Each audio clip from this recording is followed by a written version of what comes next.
Formula E have just done something absolutely ridiculous, and you might think that Formula E is still that small electric racing series where the drivers literally needed to swap cars during a race, and that was the case.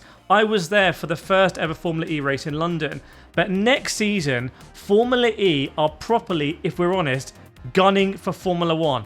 And there's two indications here. First is the Gen 4 car, which I need to tell you about. If you're not up to speed with Formula E, you might be surprised.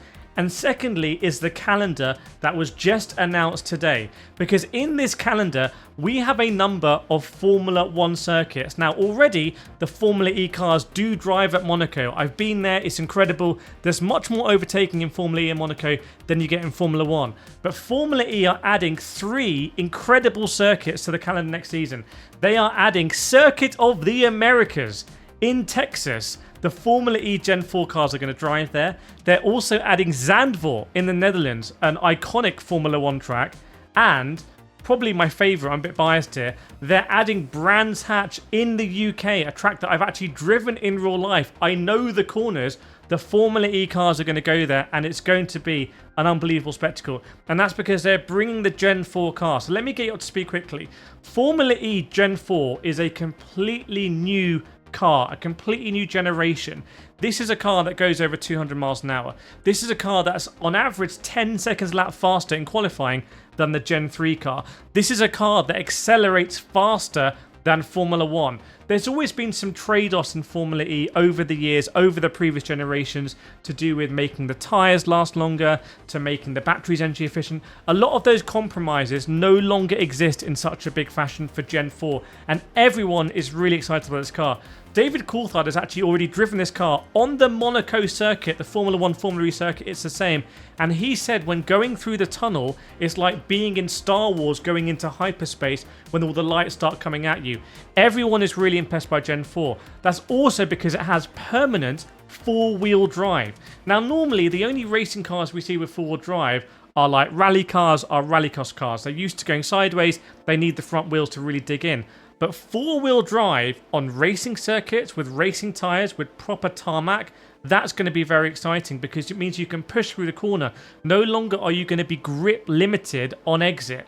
So the brakes are very important as well. And Formula E is probably way more efficient when it comes to pretty much every aspect of energy recuperation than Formula 1. One of the criticisms of Formula 1 this season has been that the batteries there are so small. That's the irony, that they've had to do super clipping. They have to constantly recharge the battery.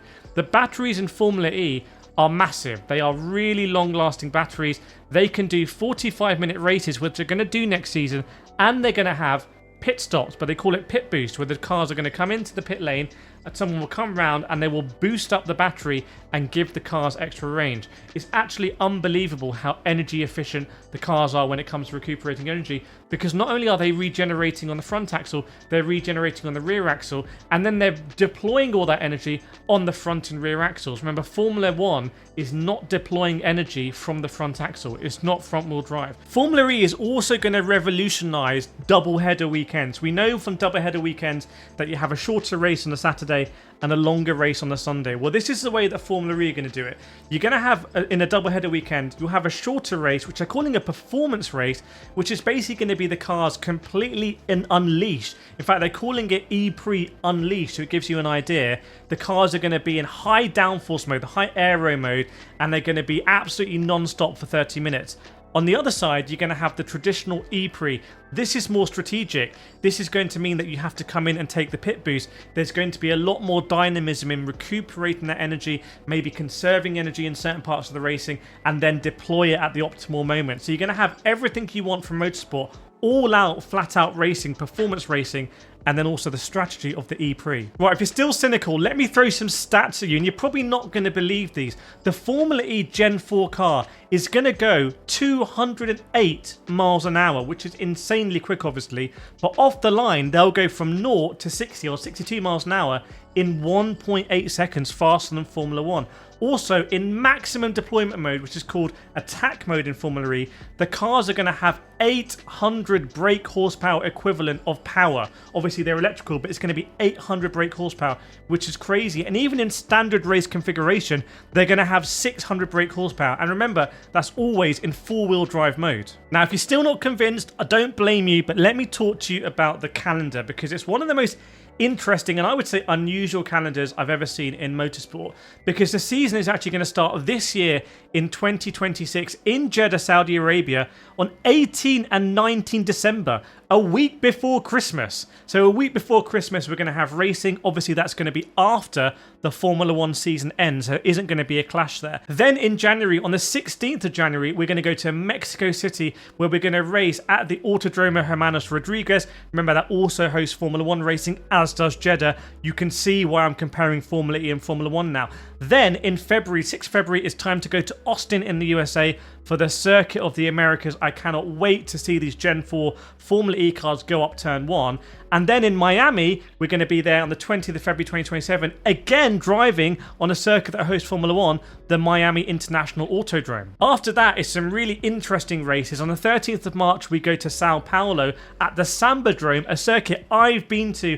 I've stood with the fans there. It's unbelievable. Some unbelievable overtakes, unbelievable racing, and the Brazilian fans are obviously incredible. Big shout out if you're a Brazilian fan yourself. And after that, we go to Sanya in China on the 17th of April, and then we return to Europe. So we go to Berlin for the Tempelhof Airport, which is a really unique circuit with different sort of like paving blocks or blocks which can get wet and dry at different times on the 8th and 9th of May. Then we go to Monaco, jewel in the crown. 15th and 16th May, we will see for the first time the Gen 4 Formula E cars go in anger and race around the Monaco circuit. And then we go to London on the 29th and 30th of May, and it's no longer at the London Excel in Docklands. Instead, we're going to a purpose-built, one of the best racing circuits in the world. We're going to Brands Hatch, and I cannot wait to see the Formula E cars go down Paddock Hill Bend. Now, if you do still want to see the Formula E cars race at Docklands London Excel, this year is your last year. They're going to be too fast in the future, so make sure you go this year. I've been for the last few years. It's absolutely incredible event. After that, it's another new circuit. We're going to Zandvoort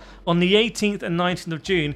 I can't wait to see the Formula E cars go around the banking at Zandvoort in comparison with the Formula 1 cars. Is there going to be more overtaking? We think so. And after Zandvoort, it's one of my favorite circuits in the world. It's Madrid circuit at Jarama. Unbelievable circuit. I went there this year. One of the best circuits. It got a mini Eau Rouge in there as well. We're going to be there 26th and 27th of June. When I was there, the King of Spain was there. Idris Elba was there. Rubens Barrichello was there. It was an unbelievable event. And after that, we go out to Asia. We finish the championship in Asia with some big races. We go to Shanghai on the 10th and 11th of July. Again, at the international circuit there, where they also have Formula 1. And we finish in Japan, in Tokyo, on a street circuit on the 24th and 25th of July. So this looks like one of the most interesting calendars in world motorsport. Remember, we can watch Formula 1, we can watch WEC, we can watch NASCAR, but I've never seen a calendar like this. And also the car. No one can wait to see what this car is going to be like in wheel-to-wheel racing. So big thanks Formula E for inviting me out to those previous races and sponsoring this video. Let me know what you think in the comments of this calendar and the car. If you've got any questions, let me know in the comments and I'll try and answer them, and I'll see you in the next one.